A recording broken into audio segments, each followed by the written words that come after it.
অবস্থা দেখেন, কালীবাড়ির অবস্থা দেখেন, ভাঙি ফেলছে কালীবাড়ি পুরো ভাঙি দিয়েছে। গ্রেফতার ইসকনের সন্ন্যাসী, তাকে নিঃশর্ত মুক্তির দাবিতে যেমন দফায় দফায় উত্তাল হয়েছে বাংলাদেশ, তার আজ পড়েছে কলকাতাতে, আজ পড়েছে আগরতলাতেও।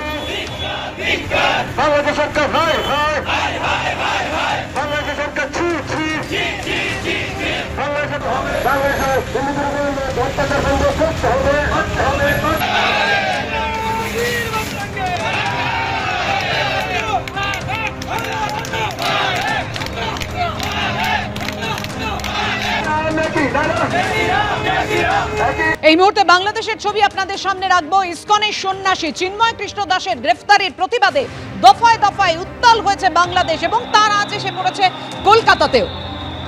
সন্ন্যাসীর মুক্তির দাবিতে চট্টগ্রামে মিছিলের আগেই পুলিশের ধরপাকড় শুরু হয়ে যায়। ঠাকুরগাঁওয়ে সংখ্যালঘুদের প্রতিবাদ মিছিলে বাধা দেওয়ার অভিযোগ উঠেছে।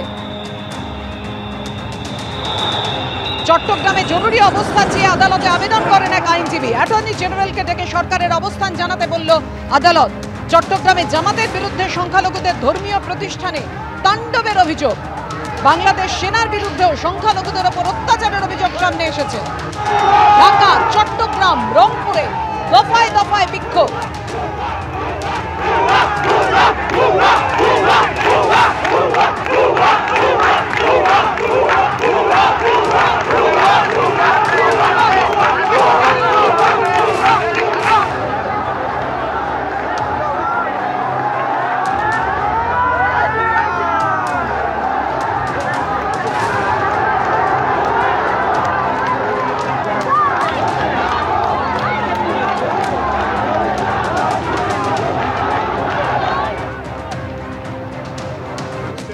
পড়ে আমার যেটা মনে হলো কি বাংলাদেশ গভর্নমেন্ট বলতে চাইছে ইন্ডিয়ান গভর্নমেন্ট কি মাইন্ড ইউর ওন বিজনেস, আপনি আপনাদের কাজে ধ্যান দিন, আমাদের ইন্টারনাল ব্যাপারে হস্তক্ষেপ করুন না।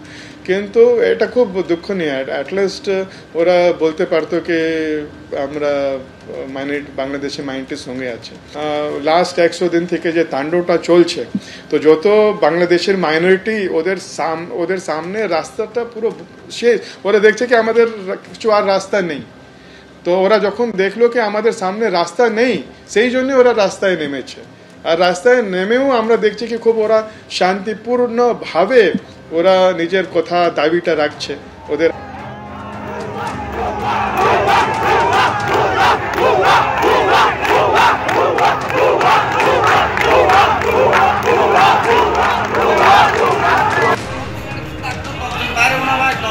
হাজারি লেনের কালীবাড়ি ভাঙ্গা হয়ে গেছে, পুরো ধ্বংস বানিয়ে ফেলছে আমাদের কালীবাড়ি হাজারি লেনের। দেখেন অবস্থা দেখেন।